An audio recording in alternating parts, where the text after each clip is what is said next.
Olá, seja bem-vindo a mais um programa Educação em Pauta. E no programa de hoje eu vou conversar com a professora da UMinho, Fernanda Martins.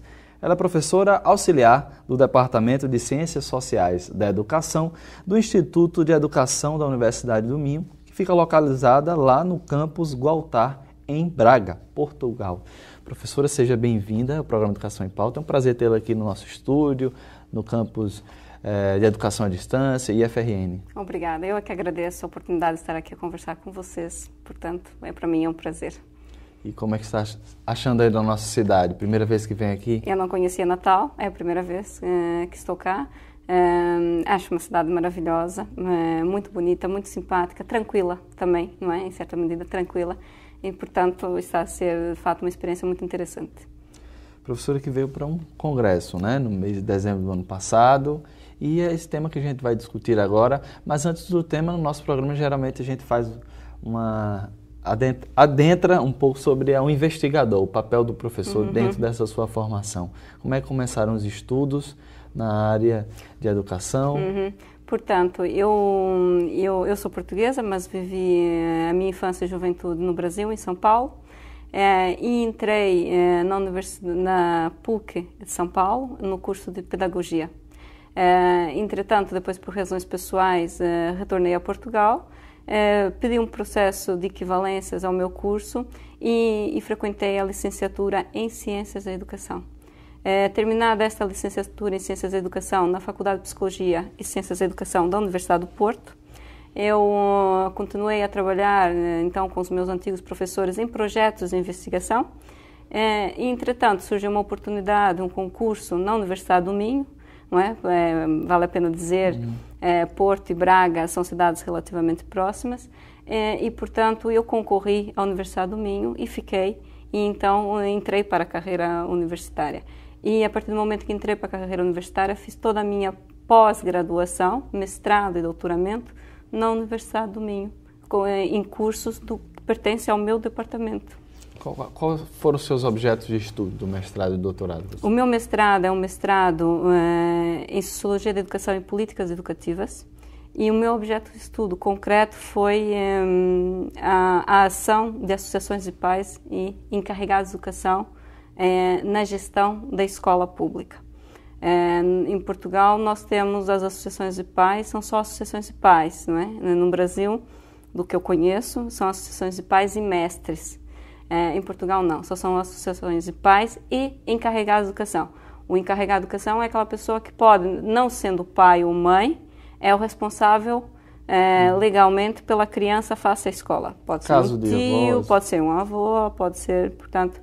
E, portanto, a pessoa que formalmente tem a responsabilidade face à escola que pode pertencer à associação de pais. Portanto, os pais e também os encarregados de educação. E o meu objeto de estudo, em termos de mestrado, foi esse. E, portanto, visava analisar, sobretudo, a participação destes representantes em órgãos de gestão da escola. E, em termos de doutoramento, o que eu estudei foi, sobretudo, algumas tendências neoliberais no interior da escola pública. Basicamente foi isso, dois grandes vetores. Um vetor mais relacionado com questões tem a ver com o mercado educacional, com os rankings, por um lado, e por outro lado, mais em termos de gestão da escola, os órgãos de gestão, que órgãos é que têm mais poder, se são democráticos, se há eleições, se há nomeação. E, portanto, foi isso que eu estudei em termos de doutoramento, não é? Portanto, podemos dizer problemáticas relacionadas com o neoliberalismo nestes dois eixos, não é? Mais no eixo do quase mercado educacional e no eixo gerencialista, se quisermos. Portanto, foram estes dois eixos que eu estudei em termos de doutoramento, que concluí em 2009. Já que você falou de uma questão puramente econômica, você consegue enxergar no papel da escola, das universidades,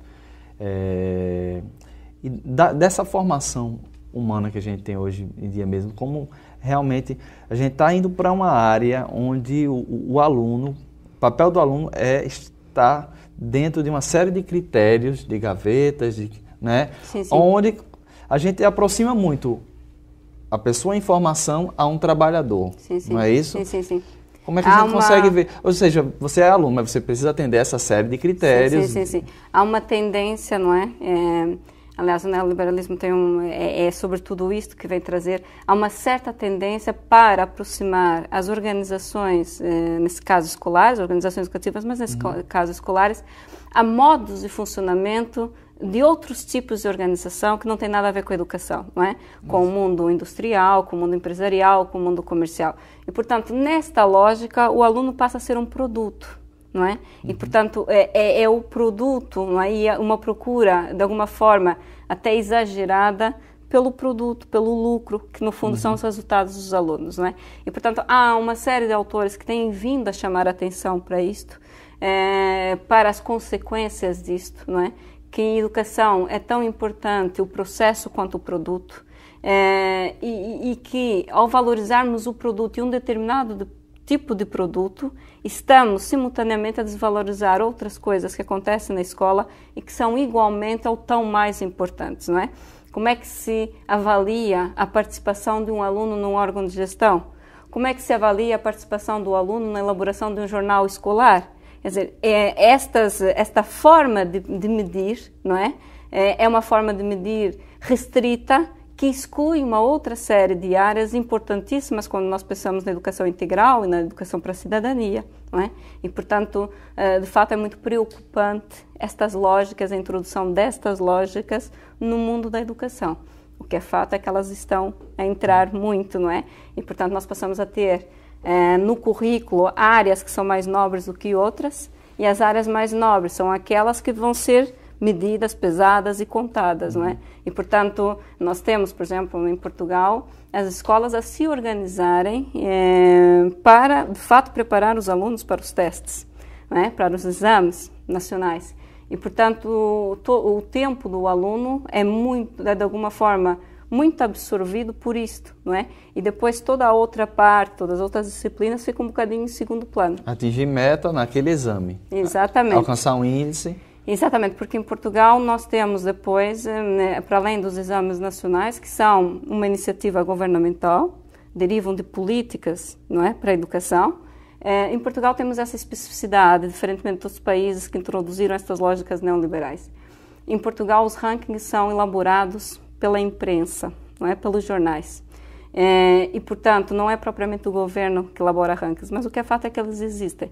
E nenhuma escola gosta de se ver numa posição não muito agradável nos rankings. Não é? E isso tem, de fato, tem trazido efeitos de quase mercado educacional, não é? A procura, a oferta, a publicidade, portanto, novas formas de funcionamento que até aqui não existiam no mundo da educação, sobretudo no mundo da educação pública e estatal.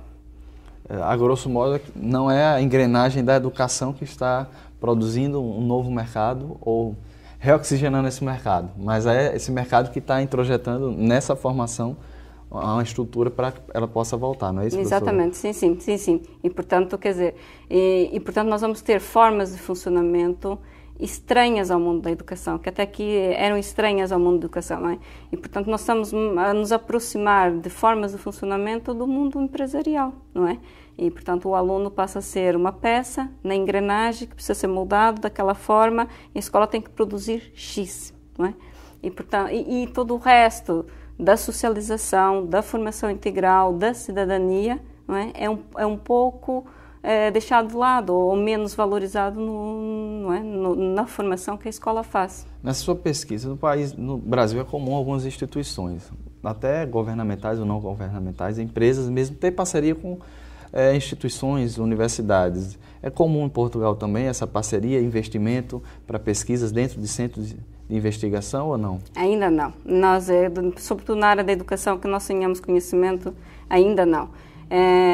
No que nós temos em Portugal, no ensino não superior, no ensino superior também começamos a ter, mas no ensino não superior sobretudo termos no interior da escola pessoas que trabalham, mas que não são trabalhadores do Estado, ou seja, a contratação de empresas, não é? Portanto, nós temos um serviço de cantina, podemos ter numa escola que não é propriamente, não são funcionários do Estado. Lá chamam terceirizado? Não, aqui... Pode ser algo aproximado, não é? Mas muito na lógica, não é? Não tanto do terceiro setor, não é? Mas mais empresas com fins lucrativos, não é? Porque o terceiro setor se define um bocadinho, não é? Sem fins lucrativos. Não seria a ONG, né? Esse setor. Seria um terceirizado no sentido de não ter esse vínculo empregatício estatal. Seria, no Brasil a gente termina chamando, bem ambíguo, termina adaptando terceirizado para esses dois. Terceiro setor nós chamamos também. Empresarialização. Portanto, há empresas no interior da escola que, portanto, fornecem a comida, não é? No entanto, nós não sabemos muito bem se houver um problema, a quem reclamamos, se é o diretor da escola, se é a própria empresa, os pais encarregados de educação. E, portanto, há este eixo, digamos assim, desta introdução. Agora, as parcerias ainda não, mas eu penso que nós estamos a caminhar para aí. Há sinais de que estamos a caminhar nesse sentido, não é? Agora, também há, de fato, associações que, aí mais no sentido, não é, desse terceiro setor, que vão assegurando alguns serviços educativos, não é? Por exemplo, nós temos a escola a tempo inteiro e a partir das 13h30 da tarde os alunos têm atividades que são de fato promovidas pelo Estado, mas por intermédio das associações. Portanto, as associações é que contratam, as associações é que fazem a gestão do pagamento aos monitores, aos professores, e portanto aqui já há um híbrido, digamos assim, de alguma parceria com a sociedade civil. Para além disso, eu não tenho muito conhecimento acerca dessas parcerias que possam existir, embora eu acho que nós estamos a caminhar para aí, não é? E se pensarmos no ensino superior, talvez isto seja uma tendência maior, não é? Porque depois o que nós temos que analisar também é que níveis de ensino, que setores da educação é que nós estamos a falar, porque há diferenças, não é? Agora, no ensino superior, de fato, eu não me sinto à vontade porque não é a minha área privilegiada de estudos, não é? Mas há vários autores em Portugal que têm também chamado a atenção para isso no ensino superior. Professora, falando ainda dessa sua parceria, da parceria da UMinho com o próprio FRN, a gente já está terminando o primeiro bloco e eu prometo no segundo bloco falar sobre as perspectivas e o uso do seu tema que você veio falar no Congresso, mas qual a importância do processo educativo voltado para a sua área de estudo, para a educação, sociologia, a partir da sua orientação? Quem é o orientando? É Josiana Liberato. Não é? Né? Ela é servidora daqui. Bom, ela se propõe a estudar também a gestão do FRN, designadamente um órgão que é o CONSUP, não é? Portanto, o seu objeto de estudo prende-se com isso. E a minha contribuição será nesse sentido, não é? Como eu trabalho as questões da gestão, e nomeadamente da gestão democrática e da reconfiguração da gestão democrática, é por isso que faz sentido que esteja a orientá-la, não é? Professora, sua orientação, parceria, cooperação entre a UMinho, o Instituto Federal, como é que a senhora avalia essa troca de saberes para o orientando e também para a senhora? Eu avalio de uma forma bastante positiva, não é? Acho que é muito interessante nós, Universidade do Minho, podemos dar um contributo nesse sentido, trazendo o que são os nossos quadros teóricos, os nossos interesses e perspectivas, mas também acho que é muito interessante que os nossos orientandos, nesse caso doutorandos, tenham em atenção, não é, a realidade portuguesa, por um lado, mas também tenham em atenção a realidade brasileira, não é? E sejam desafiados a analisar a realidade brasileira a partir destes quadros teóricos, não é? Destas agendas que nós temos, mas também encontrando as especificidades brasileiras, não é? Porque nós sabemos, em sociologia, isto para nós é bastante importante, não é? Que há especificidades e que é muito importante nós termos em atenção as especificidades, não é? Eu, quando menciono que em Portugal há a introdução de alguns eixos neoliberais na educação, nomeadamente na educação pública e estatal, eles não ocorrem da mesma forma como ocorreram na Inglaterra e nos Estados Unidos da América. É preciso terem atenção às especificidades da realidade, não é? Portugal tem uma história de governação democrática muito recente. Isso vai ter influência, não é? Como nós sabemos, a produção de políticas, embora ela seja, sobretudo, da autoria de um governo, há todo um processo à volta da produção das políticas, não é? As influências sobre as decisões, as concertações que se fazem, as negociações. E, portanto, em Portugal, de fato, nós temos alguns eixos neoliberais, mas não temos com a mesma extensão que eles ocorreram na Inglaterra e nos Estados Unidos da América. Isso para dizer o quê? Que também nesse trabalho com os nossos doutorandos, por um lado, é muito importante que eles estejam a estudar a realidade brasileira, porque de fato será um contributo para o conhecimento da realidade brasileira e que neste estudo tenham em atenção o que são as especificidades brasileiras. Não é? E, portanto, o desafio aqui é muito grande, não é? Quer para quem orienta, quer para quem é orientado. Mas eu acho que é um desafio muito interessante. Pela minha parte, eu acho que está a ser um trabalho muito interessante. A gente sempre faz uma pergunta, já que a gente está construindo esse panorama e dessa parceria, quais são as principais pesquisas do seu centro de investigação? Bom, o meu centro de investigação, nesse momento, o centro de investigação tem várias linhas de pesquisa. Nesse momento, tem um grupo que inclui todos os membros do meu departamento de Ciências Sociais e Educação, e que estamos a estudar esta questão das políticas educativas. E depois este grupo divide-se em vários subgrupos. Eu estou num grupo que estamos a procurar estudar uma das mudanças mais significativas em termos de gestão da escola, que é a introdução, ou se quisermos até a reintrodução, da figura do gestor, do diretor, desculpe, não é, é do diretor. Portanto, nós tínhamos um órgão de gestão, que era um órgão colegial, um presidente e vice-presidente, e passamos a um órgão de gestão que é unipessoal, ou seja, uma pessoa. Não é? E, portanto, isto é uma mudança muito significativa. Este órgão de gestão colegial é um órgão que vai ter a sua gênese pós-25 de abril, e para quem não sabe, o 25 de abril é a instauração da democracia em Portugal, e em decorrência disto, a escola vai ter também eixos de democracia. E um dos eixos de democracia é um órgão de gestão eleito colegial. Em 2008, há uma nova legislação, uma lei, que vem obrigar as escolas a ter a figura de diretor. E, portanto, isto é novo. E este grupo de investigação está... E só do diretor como? Só do diretor. Nós estamos a estudar só a figura do diretor. É claro que depois nós vamos estudar as articulações com outros órgãos que existem na escola. Mas estamos a estudar a figura do diretor. E estamos a estudar a figura do diretor num plano extensivo, ou seja, a nível nacional, através do inquérito por questionário que aplicamos a todos os diretores de escolas em Portugal. E estamos a estudar de forma intensiva, ou seja... As consequências dessa ação, do papel... Dessa mudança. O que é isso de ser diretor hoje na escola? Quais são as consequências? Qual é a recessão? Qual é a recontextualização? Este diretor é um cargo unipessoal e ele passa a ter uma série de competências que não tinha até então. Como é que é na ação?